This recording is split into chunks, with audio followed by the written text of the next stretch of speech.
ہمارے چینل تبلیغ T V کو ضرور سبسکرائب کریں اور نئی اپڈیٹس کے لیے گھنٹی کے بٹن کو ضرور دبائیں۔ اللہ نے نبی نے صحابہ کو حدیث بتائی ہے، یعلم سکھائی ہے۔ سیکھنا تربیت کو کہتے ہیں، ٹریننگ۔ صحابہ نے حدیثوں کا علم بھی حاصل کیا اور ساتھ ساتھ پیغمبر سے سیکھا بھی ہے۔ آج اگر کوئی کہتا ہے میں براہ راست پیغمبر سے سیکھتا ہوں تو سوال پیدا ہوتا ہے وَيُعَلِّمُهُمُ الْكِتَابَ وَالْحِكْمَةَ کہ نبی ان کو کتاب اور حکمت باقاعدہ سکھائیں گے۔ تو نبی کا کنیکشن صحابہ سے براہ راست ہوا ہے، تب صحابہ ہدایت پہ چلے ہیں۔ اور تابعین کا پھر کس سے ہوا؟ بولو نا بھائی، صحابہ سے۔ جب تابعین کا صحابہ سے ہوا، وہ بھی اس لیے کہ جب صحابہ براہ راست نہیں سیکھ سکتے تھے، ان کے لیے رجال چاہیے نا، رجل چاہیے، نبی۔ تو تابعین کو بھی رجال چاہیے کہ نہیں چاہیے؟ وہ رجال کون ہے؟ اب نبی تو نہیں رہے، نبی سے سیکھے ہوئے لوگ موجود ہیں، جن سے اب کون سیکھے گا؟ تابعین سیکھیں گے، اور انہوں نے سیکھا۔ تبھی تابعین کی جب بھی ہم سیرت پڑھتے ہیں، فلاں کی اتنے سال صحبت اٹھائی، فلاں کے پاس اتنے سال رہے، ورنہ وہ بھی حدیثوں کی کتاب جمع کر کے پڑھنا شروع کر دیتے۔ کسی کی صحبت میں رہنے کی ان کو کیا ضرورت تھی؟ پھر تابعین کے بعد تبع تابعین۔ یہ اہل حق کا جو سلسلہ ہے، روحانی باپ دادا ان کو کہا جاتا ہے، یہ سلسلہ قیامت تک چلتا رہے گا۔ اس سلسلے میں گمراہ لوگ بھی پیدا ہوں گے، لیکن اگر اہل حق پیدا ہوں گے تو وہ بھی اسی میں پیدا ہوں گے، اس کے علاوہ نہیں ہو سکتے۔ نہیں آ رہی میرا خیال ہے بات سمجھ میں؟ اس سلسلے سے جو ہٹے گا نا، وہ کبھی بھی ہدایت پہ نہیں ہو سکتا، چاہے وہ بخاری مسلم کے صبح شام حوالے دے دے کے آپ کو الو بناتا رہے بیٹھ کے۔ اس کا مطلب وہ غلط تشریح کر رہے ہیں حدیثوں کی، وہ ہدایت پر نہیں ہے۔ اب میں ان گمراہ لوگوں سے مطالبہ کرتا ہوں کہ اپنے روحانی باپ دادا کا سلسلہ پیش کرو۔ وہ کہتے ہیں امام بخاری، وہ کہتے ہیں امام ترمذی، 8 سے 1100-1200 سال پہلے چلے جاتے ہیں۔ اس کا مطلب یہ ہے کہ 1500 تقریباً 1200 سال سے امت بزرگ لیس چلی آ رہی ہے نا، جبکہ یہ صحیح حدیث کے، بولو بھائی، خلاف ہے۔ یہ تو حدیث میں تو بزرگ لیس امت ہوگی نہیں۔ سلسلہ میں آپ کو 10 دفعہ اپنا سلسلہ بتا سکتا ہوں الحمدللہ، کہ میں نے کن علماء سے علم حاصل کیا، حدیث کس سے پڑھی، حدیث کا سلسلہ محمد صلی اللہ علیہ وسلم تک پہنچاؤں گا، تفسیر کا سلسلہ محمد صلی اللہ علیہ وسلم تک پہنچاؤں گا۔ میں جو قرآن پڑھتا ہوں تجوید کے ساتھ، وہ سلسلہ نبی صلی اللہ علیہ وسلم تک پہنچاؤں گا۔ تزکیہ، قرآن نے کہا وَيُزَكِّيهِمْ، نبی ان کا تزکیہ بھی کریں گے۔ تزکیہ کا مطلب ایسی تربیت کرنا کہ ظاہر باطن پاک صاف ہو جائے، انسان بن جائے انسان۔ یہ تزکیہ میرا ہوا کہ نہیں ہوا یہ تو میں نہیں دعویٰ کرتا، لیکن تزکیہ کی کوشش ہم نے کن بزرگوں سے کی، ان بزرگوں کا سلسلہ، پھر ان کے بزرگ کون تھے، ان کے کون تھے، یہ میں محمد صلی اللہ علیہ وسلم تک پہنچا سکتا ہوں۔ تو ہم ان گمراہ لوگوں سے یہ کہتے ہیں کہ آپ ایک دم جو اٹھ کے آگئے 15ویں صدی میں، اور آپ قرآن و حدیث کے نام پہ آپ کہتے ہیں فلاں بابا بھی ایسا، وہ فلاں بھی ایسا، وہ فلاں بھی ایسا۔ پھر ہم کہتے ہیں صحیح سچی مچی کے بابے کون ہیں، وہ تو بتا دو نا۔ وہ کہتے ہیں سچی مچی کے امام بخاری ہیں۔ اس کا مطلب امام بخاری کے بعد یا تو پیدا نہیں ہوئے، یا آپ ان کا نام بتانے سے شرما رہے ہو، ٹھیک ہے نا؟ کیونکہ جن بزرگوں کا آپ نام لوگے نا، ان میں آپ کے باپ دادا نہیں آ رہے ہوں گے، حنفی آ رہے ہوں گے یا شافی آ رہے ہوں گے، صحیح ہے نا؟ ہندوستان میں جتنے بھی آئیں گے سارے بزرگ آگے جا کے حنفی، سب حنفی ہو جائیں گے سب۔ اور آپ کو لفظ حنفیت سے کیا ہے چھیڑے؟ آپ سارا دن انہی کے خلاف بولتے رہتے ہو، تو آپ ان کو اپنے کھاتے میں کیسے ڈالو گے آپ؟ یا کوئی ایسا آ رہا ہوگا جس کے نظریات سے آپ کے نظریات بالکل مختلف ہوں گے۔ تو یہ خوب یاد رکھیں کہ انسان ریسرچ کے قابل یا تحقیق کے قابل یا ہدایت میں جس کو فالو کیا جائے، اس کی سب سے پہلی شرط یہ ہے کہ وہ یہ بتائے کہ میں نے علم کس سے حاصل کیا، اور پھر جس سے حاصل کیا اس کا برحق ہونا کس لیے ثابت کرے اس نے کس سے، اس کا بابا کون تھا، اس کا بابا کون تھا۔ یہ بابوں کے بغیر آپ اس فہرست میں حدیث کی روشنی میں آ ہی نہیں سکتے جن کو ہدایت یافتہ کہا گیا ہے۔ نہیں یاری بات؟ تو یہ جو کہتے ہیں نا میں بابی نہیں ہوں، یہ خود اپنی گمراہی پہ مہر لگا رہے ہوتے ہیں۔ ہاں، بابوں کی there are 2 types of باباز، گمراہ اور اہل حق۔ تو آپ نے ہمارے والوں کو تو سب کو گمراہ قرار دے دیا، تو آپ اہل حق دکھائیں، ہم ان کو فالو کرنا شروع کر دیں گے۔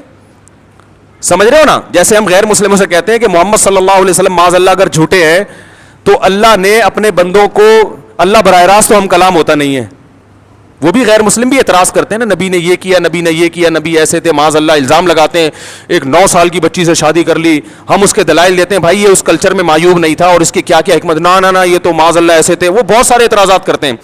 تو ہم کہتے ہیں گل ویلے دی تے پھل موسم دا. مختصر بات یہ کہ اللہ اپنے بندوں سے ہدایت جو دی ہے, یا تو اللہ کا بندوں سے کوئی لنک ہی نہیں ہے, اس نے پیدا کر کے چھوڑ دیا, یہ تو عقل نہیں مانے گی نا. خالق اور مخلوق کا رشتہ تو سب سے پہلے ہے. تو اللہ کن باتوں سے خوش ہوتا ہے, کن باتوں سے ناراض ہوتا ہے.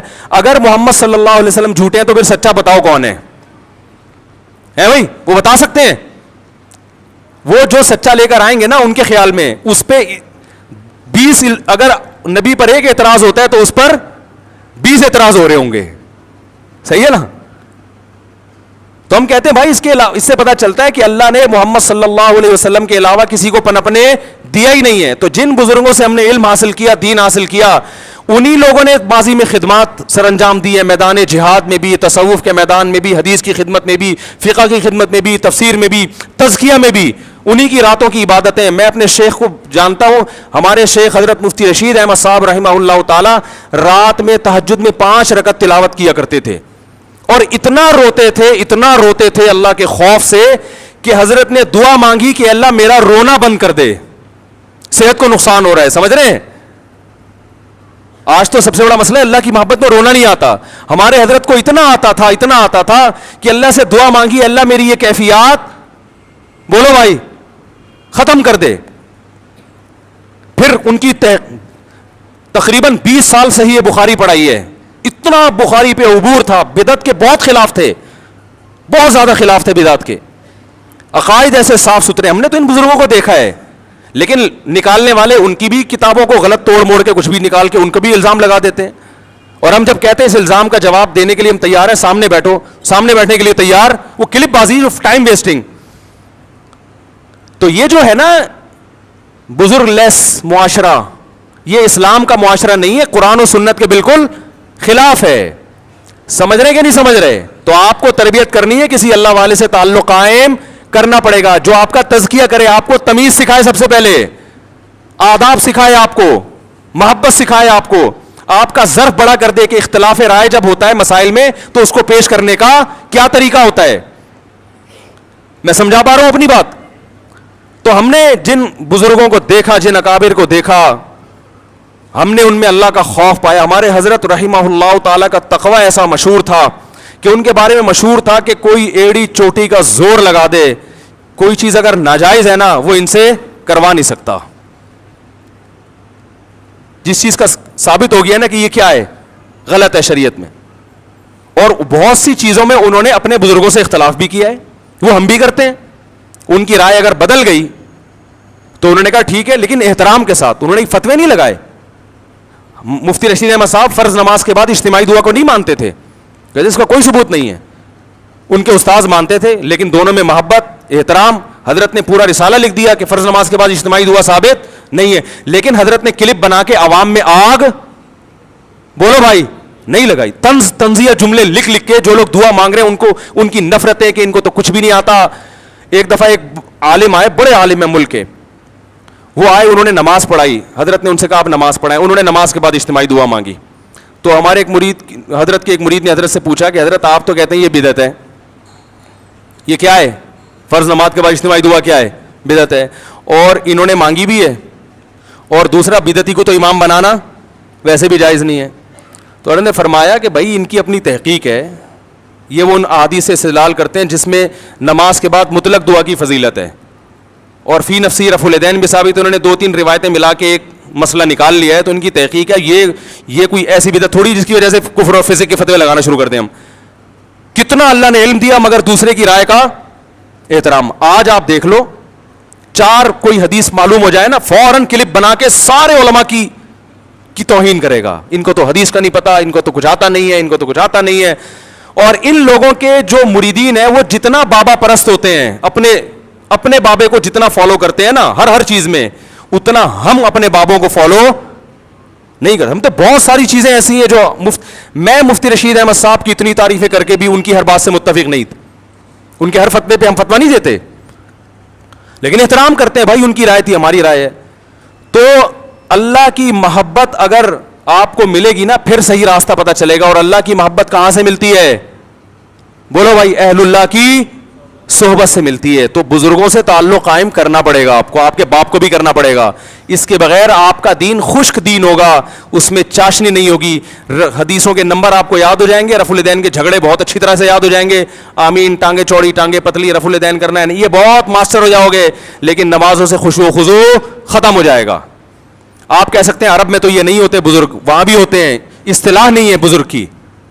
بن باز بہت بڑے متقی پرہیزگار عالم تھے, انہوں نے کئی سال اپنے استاذ کی صحبت اٹھائی ہے, پھر وہ ان کے نائب بنے ہیں. اور ان کے جو خاص شاگرد تھے انہوں نے کئی سال ان کی صحبت اٹھائی ہے, پھر وہ ان کے نائب بنے ہیں. اصطلاحات میں تھوڑی پڑھنا چاہیے. بزرگ کو بزرگ کہہ دو, متقی کہہ دو, بابا کہہ دو, نیک کہہ دو, پیر و مرشد کہہ دو, کچھ بھی کہہ دو, ناموں میں نہیں رکھا. اصل تو حقیقت دیکھی جاتی ہے. تو جو بھی اللہ کی محبت پیدا کرنا چاہتا ہے اسے اللہ والوں سے تعلق قائم کرنا پڑے گا. اس کے بغیر اللہ کی محبت پیدا نہیں ہو سکتی. اللہ سے دعا ہے اللہ سمجھنے کی, عمل کی توفیق عطا فرمائے.